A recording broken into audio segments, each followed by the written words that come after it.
Karen demands VIP table claiming to know the owner, but I'm the owner, and she was left crying with a $4,000 bill after my revenge. Karen storms into the restaurant, screaming that she knows the owner and that we must give her and her group of pals the VIP table reserved for celebrities. The trouble is, I own the restaurant and have no idea who this lady is. But I decided to play along and see what happened. During the dinner, one of the girls asked me whether I thought my life was meaningless because I worked as a waiter. That's when I realized all bets were out, and I was going to exact my retribution. This is what I did. This occurred around Christmas and New Year's. My grandparents emigrated to Canada from Italy in the 1970s and established a restaurant. When they died, my parents took over the restaurant, which they grew and enlarged throughout the decades. I've been working at the restaurant since I was 15. As my parents became older, they retired and became snowbirds, spending the winters in Florida. They sold the restaurant to me a few years ago, but they kept a tiny percentage of the stock as a supplementary source of income in addition to their savings. As soon as I took possession, I modernized the old place. I rebuilt the restaurant, altered the logo, and contacted local and national newspapers to place advertisements. I invited food critics, bloggers, and vloggers. It was slow at first, and I began to fear that the loan I took out to undertake all of this was the worst mistake I'd ever made, that I had ruined 3 generations of a family company. But soon, it began to work. A local semi-famous YouTuber included us in one of his videos, which prompted more people to visit and review us. Even on a Monday, we were quickly seeing 5 to 10 times the regular volume of activity. We became a destination for large events, and it was not uncommon for a celebrity to stop up on certain evenings. I even invited certain high-profile clients to visit and cook for our guests. This cost a fortune, so we were completely filled for the holidays. People had to make reservations in July to get a table in December. It took years to get to this point. When things become busy, I don't simply sit in the back office. I'm on the floor doing whatever needs to be done, whether it's greeting customers, bussing tables, or mopping the floors. On nights with high-profile guests or events, I wear a jacket and take charge. One night, 6 women walked in. 5 of them appeared to be in their early 20s, with the leader looking to be in her mid-20s. My best assumption was that she was an elder sister of one of the females or an older sorority sister to incoming college students. I was greeting them at the entrance, and as they approached, Queen Bee Karen was telling the baby Karens how fantastic this restaurant is, how delicious the cuisine is, and how there might even be celebrities there. When she approached me, she explained that she required a table for 6. I responded, "Of course, can I get the name on the reservation?" She stared at me. She responded, "Oh, I didn't make one, but it's okay. The owner is a personal friend of mine. He said he always keeps 1 or 2 tables open for special guests and we can have one of those tonight." This is true for many high-profile restaurants, and I've been doing it recently as well. But I had no idea who this woman was, and she had never discussed any of this with me.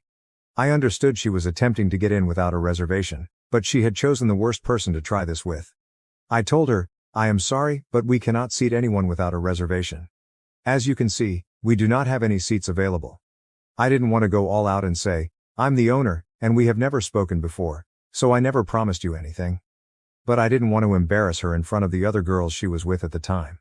She then instructed one of the other girls to take a picture of me. She announced that she would speak with the owner and ensure that I was either scrubbing toilets or fired by the end of the week.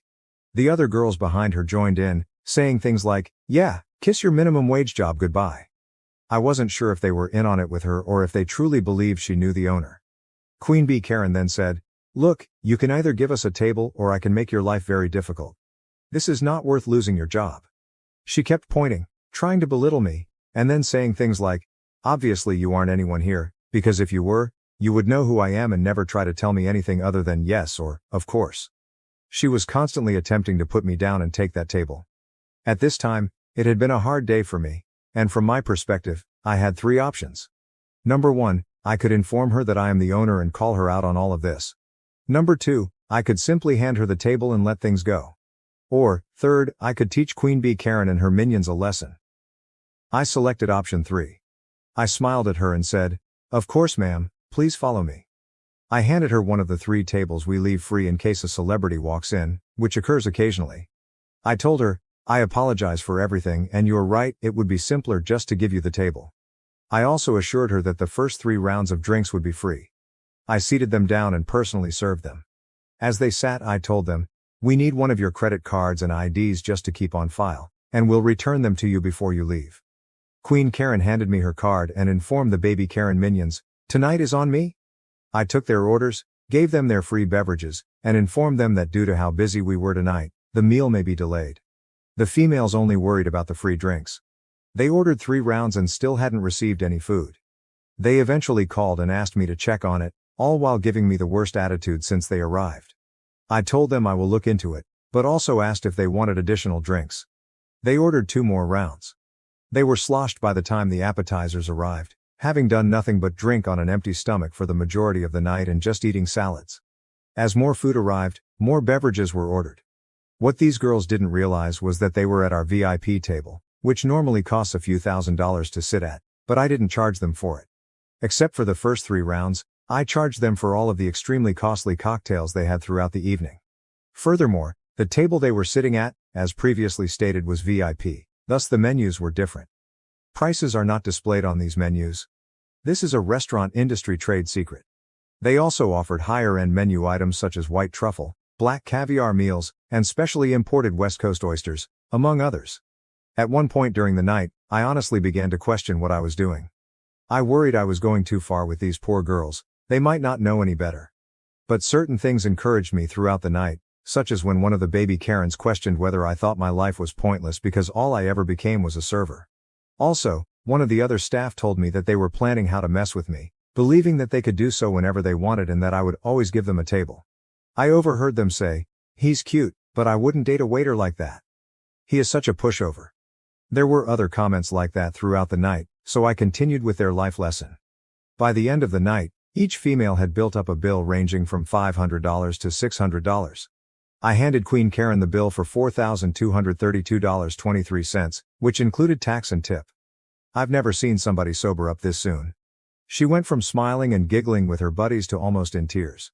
She immediately summoned me over and asked whether this was a joke. I took the bill, looked it over, and apologized. "I'll get you the correct bill amount." Again, she seemed completely relieved, assuming she had received someone else's bill, and called me a effing idiot, before continuing to talk to her pals. When I returned to give her the right bill, she flipped out again. It was only a question. "Is there something wrong on this bill that you didn't order?" She and the girls were stunned and went over every single line of the bill, including the initial several lines that listed their original 3 rounds as complimentary. They then got out their phones and went over everything 100 times, adding it all up. Queen B, visibly startled, just remarked, "1 second, I need to use the restroom." Part of me feared she'd dine and dash and leave the baby Karens with the tab, but I discreetly reminded her that we had her ID and credit card, without making it too obvious. I was concerned that she would run out of money. 10 minutes later, she returns with new makeup, clearly crying, and tells me all about how poor the food was, how dreadful the drinks were, and so on, demanding that I at the very least cut the cost in half. She went on to say that the baby Karens would help, despite the fact that she had previously informed them that the night would be hers. Then, as if a light bulb went off in her head, she brought up her alleged relationship with the owner again, as if it would give me extra motivation to lower the amount in half. I smiled as I told her, "No, simply no. I can't change the bill." She takes out her phone and shows me a series of text messages from someone named after my restaurant, followed by the word owner. I instantly grasped what she had been doing in the bathroom, most likely changing one of the other Karen minions' contact names and erasing prior text to establish this new script. I reviewed the messages and clicked on the contact information before telling her, "That's not the owner's cell phone number." Her response was, "He has multiple phones for business, of course. You do not know all of his numbers." I replied, "How about this? If we call him and he says it's okay to take 50% off the bill, then I'll do it." Her response was to begin ranting and screaming, which drew the attention of the few remaining patrons, and I knew it was time to finish this. I told her in a less conciliatory tone, "Cut the crap, little girl. You do not know the owner. You've never been here before, and if you continue ranting, I'll call the cops." Her tone changed as she attempted to defend herself as best she could. My response to her lame retort was, "My grandfather established this restaurant. My family has been running this establishment for centuries. I've worked here for nearly my entire life. I am the sole owner of this restaurant, and I have never seen you, heard of you, or made any promises to a stranger I have never seen before tonight." The little Karens were frozen and had no idea how to react. Queen Bee was in tears. I added, "Now, I provided you the table you wanted, one of these particularly reserved tables for high-end clientele, which I did not charge you for, as well as 3 rounds of free drinks. If you do not pay your account, I will call the cops and give them your identification. Karen signed the bill in tears, and the tiny Karens reached into their wallets to hand her whatever cash they had, which was probably a couple $100, with the promise to repay her more. 2 days later, an angry man arrives at my restaurant and requests that one of my bartenders talk with me. I was in the back office working, so he had to wait for about a half hour. She was with him too, but she kept her head down. I took them both to my office and showed him highlights from the security cameras, which had particularly high-quality audio because they were in the VIP area. We needed to keep good records in that region due to previous unconnected accidents. I showed him the majority of it, their remarks, orders, everything. When all was said and done, he rushed out with her, yelling at her the entire way. I have not seen or heard from any of them since, but the initial bill I gave them, which did not include the $120 oysters, is framed on my desk. As a side note, I did not lose as much money on the table in 3 rounds of drinks as you might expect. The table was intended to be empty anyway, so I didn't lose anything because I hadn't expected to gain anything in the first place. The cost of the meal and other drinks more than compensated for the loss in the first 3 rounds. So now that you know everything, am I the jerk? Probably the most astonishing thing about the Karens in this situation, aside from the money, trying to muscle their way into securing a seat and avoiding paying the bill, was their perspective on the world. That solitary statement concerning the OP's original poster's inadequacy as a waiter definitely stood out. It seems that OP was going to loosen up on his entire vengeance plan, but then one of the baby Karens asked him if he felt his life was meaningless because all he had become was a waitress. That has to be one of the most insanely entitled viewpoints we've ever seen on this channel. It may not be as exciting or insane as some of the other stories, but the fact that she actually sees the world in this way is simply sick. There is absolutely nothing wrong with having a job, regardless of the income.